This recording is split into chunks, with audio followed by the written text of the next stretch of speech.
मकान संपत्ति से आय शीर्षक के अंतर्गत कर योग्य आय की गणना।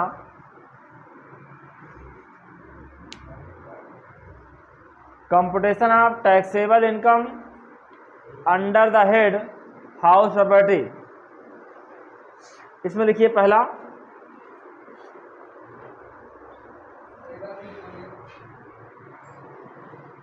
मकान संपत्ति से आय शीर्षक के अंतर्गत कर योग्य आय की गणना।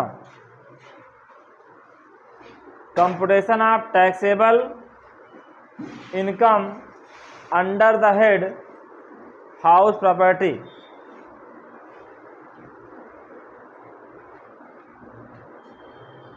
लिखिए इसमें।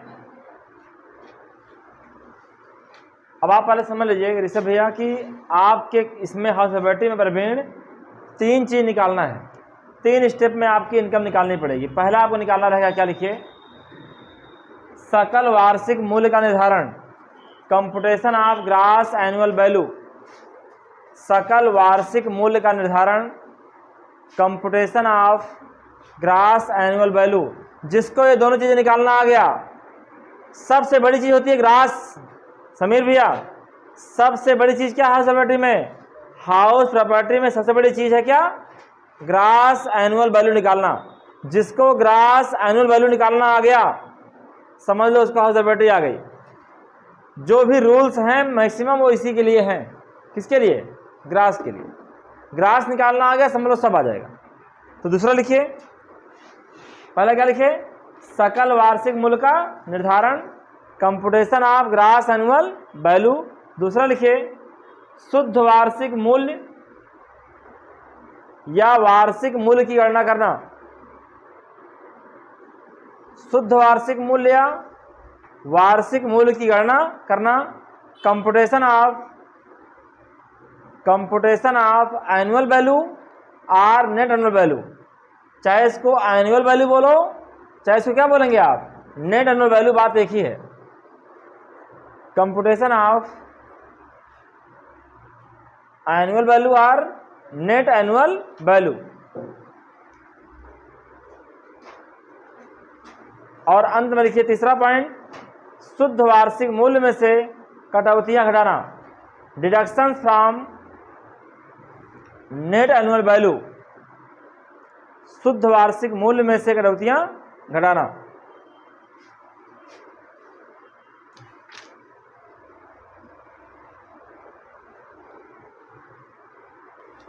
शुद्ध वार्षिक मूल्य में से कटौतियां घटाना।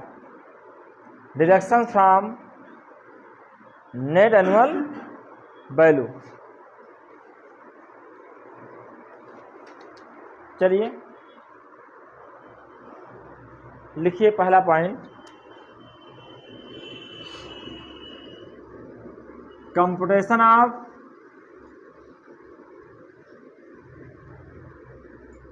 Gross annual value. Gross annual value. Gross annual value कैसे निकालेंगे, उसके लिए 2 तरीका है। पहला है, जब मानक किराया ब्रैकेट में स्टैंडर्ड रेंट,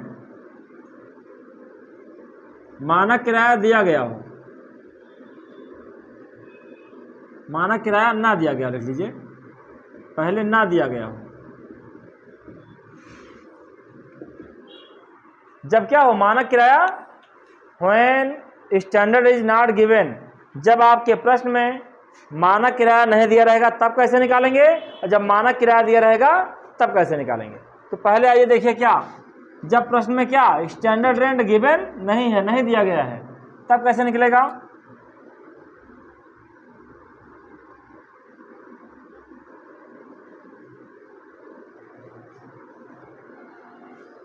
लिखिएगा पहले, म्यूनिसिपल वैल्यू, हाँ म्यूनिसिपल वैल्यू, इसको बोलते हैं नगर पालिका मूल्य, और फेयर रेंट, ये आपका है उचित किराया,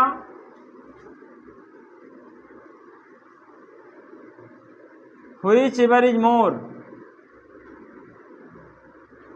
मोर एक्सपेक्टेड रेंट, ये आपका है उचित प्रत्याशित किराया, or actual rent received or receivable, actual rent received or receivable. फिर जो आएगा whichever is more equal to gross annual value.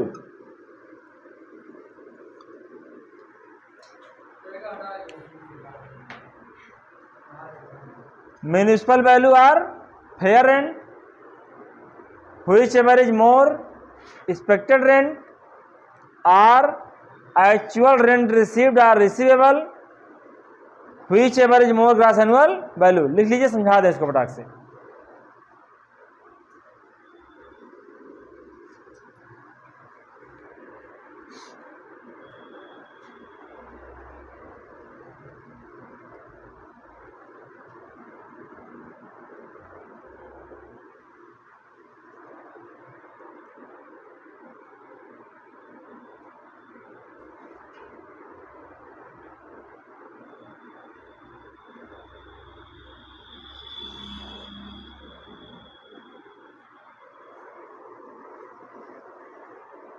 Municipal value or fair rent,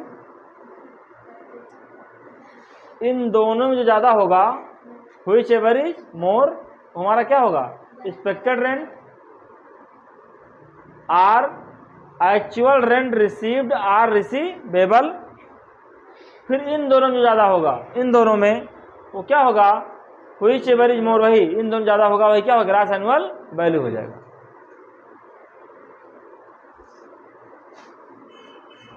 अभी समझा दे रहे हैं, याद हो जाएगा, तुरंत समझ में आ जाएगा।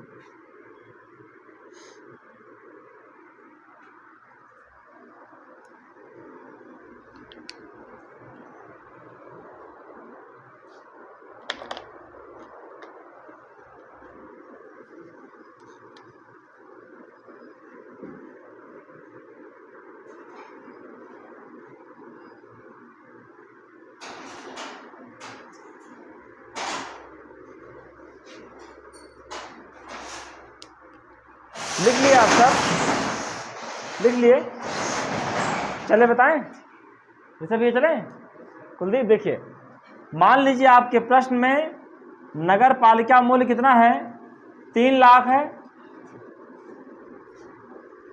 नगर पालिका मूल्य कितना है 3 लाख है, और कितना है फेयर रेंट 2 लाख। प्रश्न में गिवन रहेगा ये फेयर रेंट, तो इन दोनों में ज़्यादा क्या है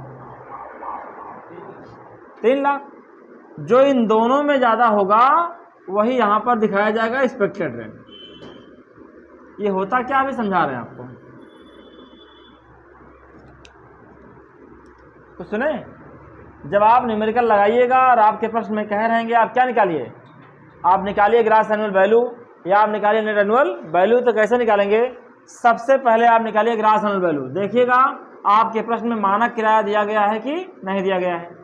अगर मानक किराया नहीं दिया गया है तो ग्रास एनुअल वैल्यू कैसे निकलेगा, इस तरीके से। कैसे, municipal value or fair rent, जितना म्युनिसिपल वैल्यू रहेगी यहाँ लिख देना, जितना प्रश्न में फेयर रेंट रहेगा यहाँ लिख देना। और सुन लीजिए, अगर आपके प्रश्न में म्युनिसिपल वैल्यू तो है लेकिन फेयर रेंट नहीं दिया गया है तो ये तो रहेगा, ये नील हो जाएगा। तो दोनों में ज़्यादा वही 3 लाख ही तो होगा, समझिएगा। मान लीजिए म्युनिसिपल वैल्यू नहीं है, फेयर रेंट है, तो ये नील कर दीजिएगा। तो दोनों में ज़्यादा क्या है 2 लाख, वही 2 लाख यहाँ लिख दिया जाएगा। अगर दोनों है तो फिर दोनों में देखिए ज़्यादा क्या है, तो दोनों में ज़्यादा क्या है 3 लाख। जो भी ज़्यादा रहेगा वही यहाँ पर लिख दिया जाएगा, वही हमारा क्या होगा एक्सपेक्टेड रेंट। इसको हिंदी में कहते हैं उचित प्रत्याशित किराया, समझे इतना। अब अगला क्या है, or actual rent received or receivable. जो किराया मिल गया है या मिलना बाकी है, दोनों मिल गया है या मिलना बाकी है 1 साल के अंदर, वो क्या कहलाएगा? Actual receive. कितना मिला? मान लेते हैं 20,000 प्रतिमाह किराया उठाए थे। कितना हजार? 20,000 पर मंथ किराए पे उठाया गया था। कितना? 20,000। तो 12 महीने कितना होगा? 12 दूना 24, 2,40,000। अब इन दोनों में ज़्यादा क्या है भाई? तुम अगर किराए पे उठाए हो 20,000 प्रतिमाह, तुमको हर महीने कितना मिलेगा? 20,000 तो मिलेगा हर महीना। 20 महीने कितना हो? 12 दूना 2,40,000। तो तुम्हें जो मिला वो यहाँ लिख दिया। इन दोनों में ज़्यादा क्या है? 3 लाख। वही 3 लाख हमारा क्या हो जाएगा? ग्रास एनुअल वैल्यू हो जाएगी। यानी इन दोनों में ज़्यादा ये, इन दोनों में ज़्यादा क्या आ जाएगी? ग्रास एनुअल वैल्यू, सकल वार्षिक मूल्य। कब? जब मानक किराया नहीं दिया रहेगा तब। समझ गए बात? नहीं समझ गए? बिठाए इसको कैसे इक्वल? ये दोनों, चलो इनका कहना है कि मान लीजिए ये 3 लाख है और ये भी 3 लाख आ गया, तो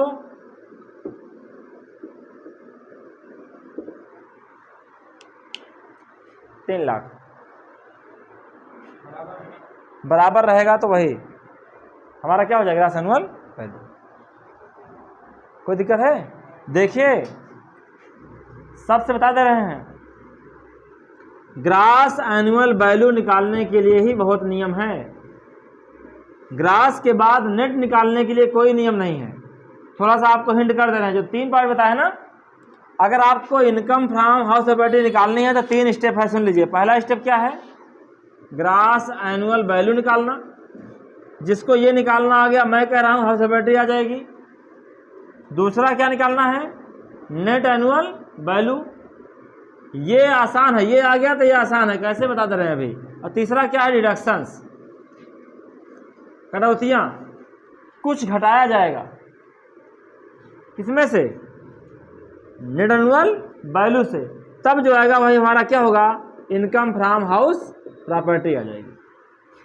तो जो तुमको हम बता रहे हैं कि ग्रास निकालना ही कठिन क्यों है, ग्रास के लिए बहुत सारे नियम हैं, वो आपको हम बताएंगे धीरे धीरे।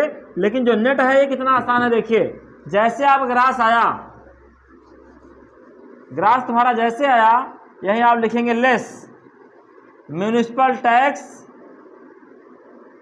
म्यूनिसिपल टैक्स अभी आप मत लिखिएगा इसको, पेड बाई ऑनर।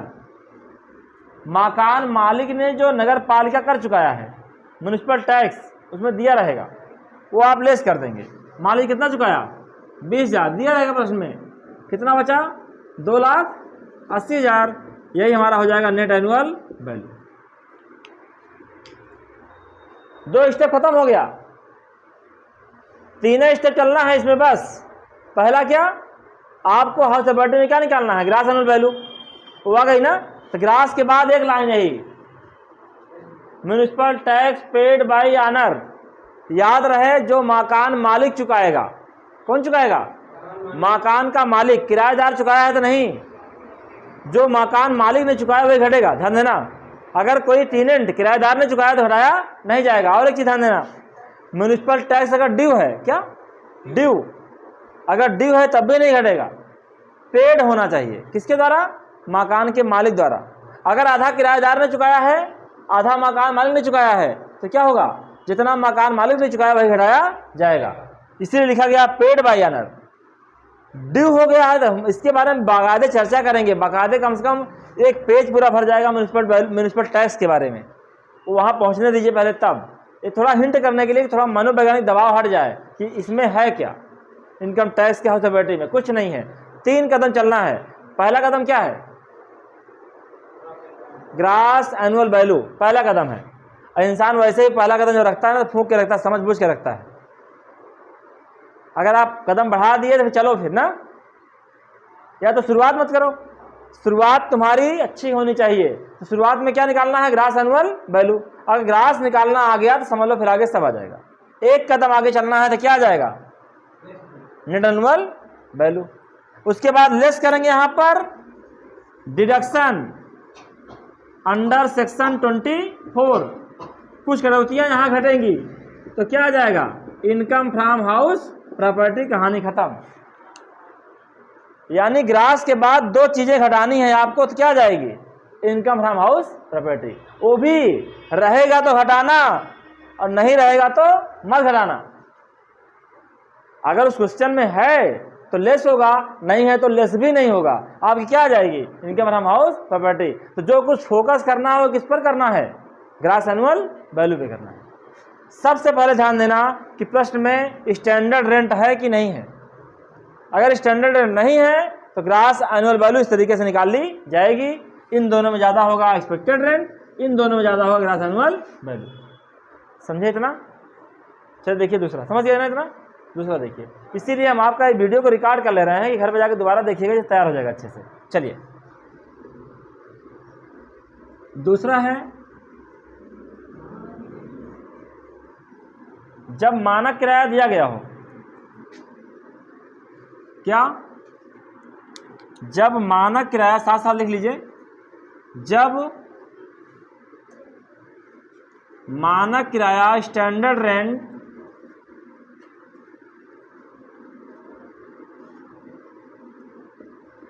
मानक किराया दिया गया हो, जब मानक किराया दिया गया हो तब कैसे निकालेंगे ग्रास एनुअल वैल्यू, आइए।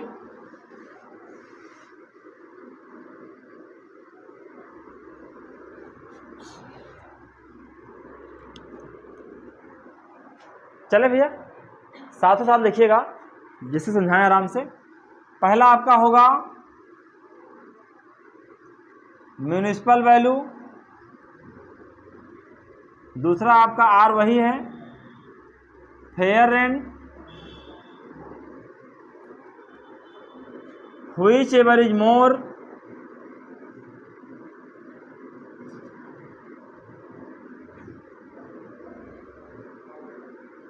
Expected rent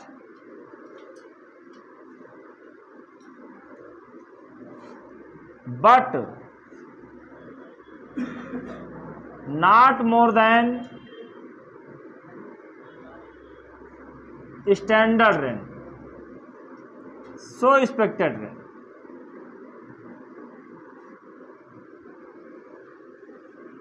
so expected rent are,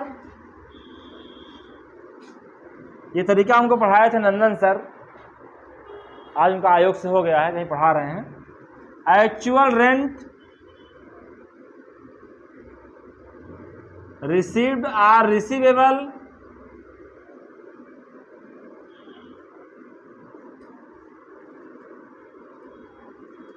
which ever is more gross annual value. फिर सुन लीजिए एक बार, municipal value or fair rent whichever is more expected rent but not more than standard rent, so expected rent. आर उसके नीचे वही है, actual rent received or receivable whichever is more gross annual value.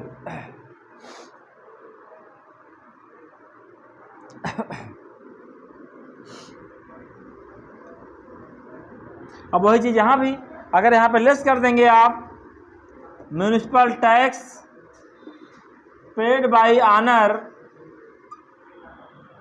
तो आपका आ जाएगा क्या, net annual value.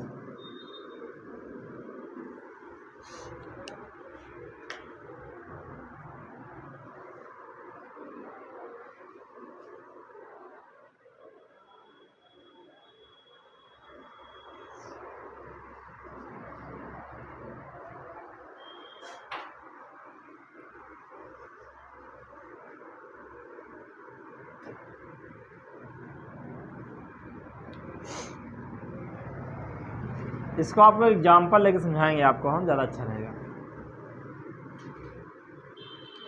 एक एग्जाम्पल लेके समझा दें।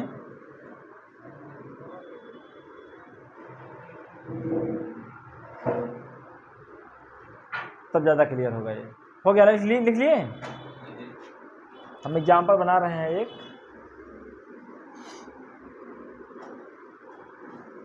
यही बना दे रहे हैं। मान लीजिए आपके प्रश्न में म्यूनिसिपल वैल्यू है 1 लाख, आपके प्रश्न में फेयर रेंट दिया गया है 1,50,000, आपके प्रश्न में स्टैंडर्ड रेंट दिया गया है 1,40,000 कर दे रहे हैं और 1,80,000 कर दे रहे हैं। 2 क्वेश्चन कर दे रहे हैं इसमें, और म्यूनिसिपल टैक्स कर दे रहे हैं 10,000। ये क्वेश्चन हो गया। और आपको निकालना क्या है? ग्रास एनुअल वैल्यू, और निकालना आपको है नेट एनुअल वैल्यू।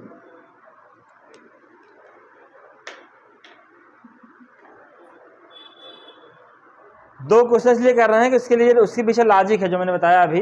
इसको मैंने जो 2 किया, 1,40,000 किया, 1,80,000 किया, दोनों कंडीशन समझाना पड़ेगा, हमको समझ में आएगा। लास्ट में एक तरीका बता देंगे, तुमको कुछ सोचना ही नहीं है कि यहाँ पे कुछ सोचना पड़ेगा, लेकिन तरीका बताना ही पड़ेगा ना। अगर हम बाई पास से लेके चलेंगे मतलब है क्या है? फिर कोई पूछ लिया ऐसा क्यों हो रहा है तो क्या समझेंगे? बताइए, समझे ना। पहले तुमको हम क्या करें, अमेठी चौराहे से होकर के जाम में फंसा करके तब निकाल के ले जाएं बाहर, तो सही रहेगा? सही नहीं। उसके बाद तुमको बाई पास से जाकर किनारे किनारे निकाल ले जाएंगे। आइए देखिए, चलिए नगर पालिका पहले वाला उठाते हैं। 1,40,000 है तो स्टैंडर्ड रेट कितना है? 1,40,000। ये नहीं उठा रहे हैं ना। चलो, कितना है नगर पालिका मूल्य? 1 लाख। कितना है फेयर रेंट? 1,50,000। इन दोनों में ज्यादा क्या है? 1,50,000। Which ever is more expected rent ना, इन दोनों ज्यादा जो है, यहां लिख दिए। But not more than standard rent. कितना है स्टैंडर्ड रेंट? 1,40,000। अब सुनो ध्यान से, इस लाइन का मतलब क्या है? But not more than standard rent, इस लाइन का मतलब क्या है? ध्यान देना सही से, एक बार में पकड़ लोगे आप सब।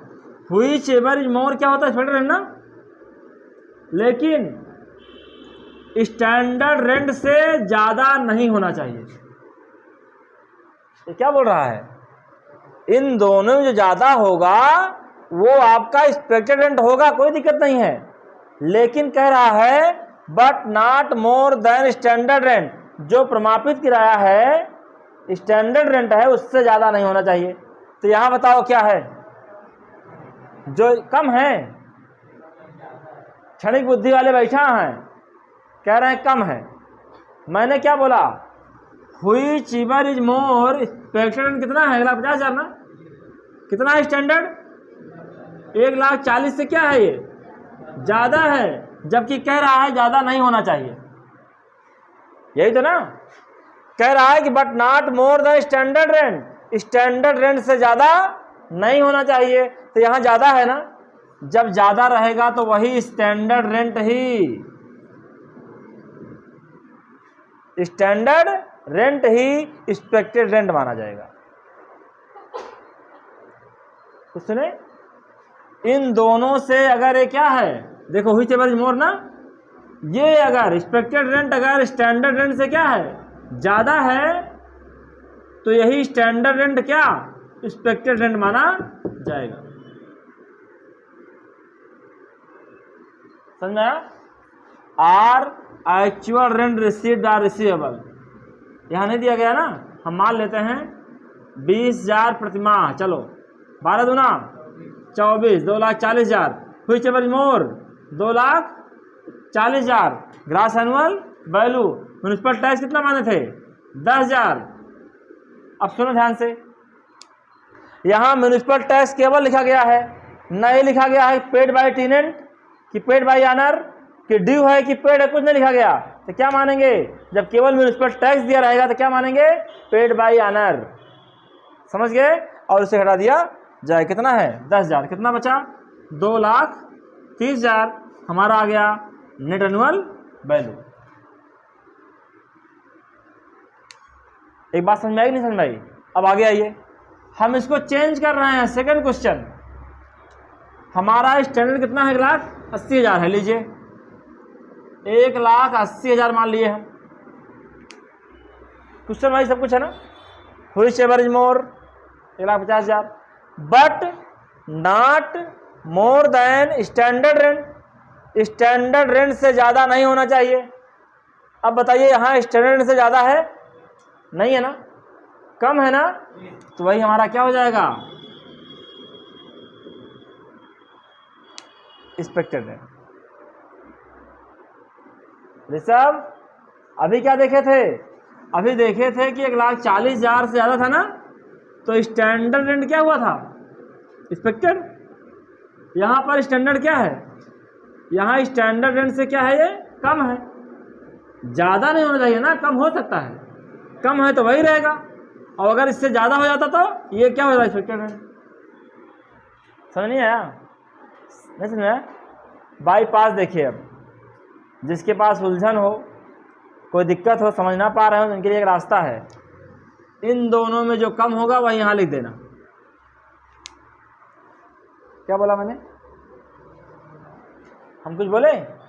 इन दोनों में जो कम हो, तो यहाँ पर देखो दोनों में कम क्या है? 1,50,000। अभी यहाँ था क्या? 1,40,000 माने थे ना, तो इन दोनों में कम क्या था? 1,40,000। समझे बात? ये स्टैंडर्ड रेंट में ध्यान देना आप। तो चलो ध्यान से, अब क्या करना है?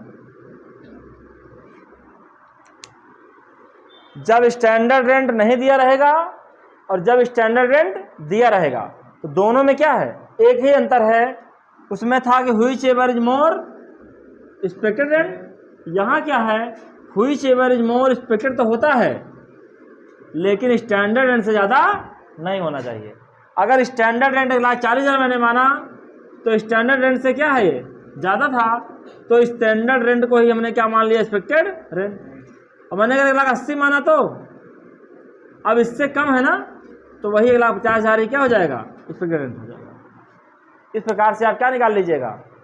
Gross annual value. और अगर नेट निकालना है तो कैसे निकालेंगे? उसी ग्रॉस एनुअल वैल्यू से क्या लेस कर देना है? Less municipal tax paid by owner. तो क्या आ जाएगा? Net annual value. धन्यवाद।